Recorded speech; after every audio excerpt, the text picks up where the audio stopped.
right, thank you. Congressman Insertions is not illegal per se.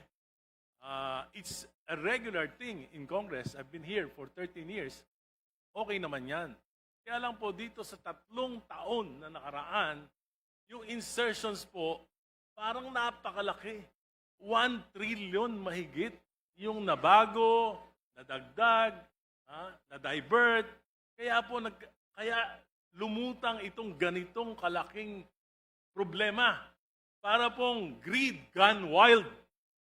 So, palagay ko po, dapat talaga nating imbestigahan itong bagay na ito. If we would really want to be credible, this investigation to be credible to the people, palagay ko, dapat wala tayong santuhin. Gaya ng sinabi ng chairman, whether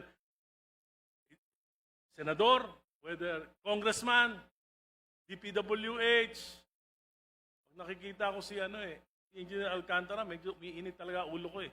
Salamat po.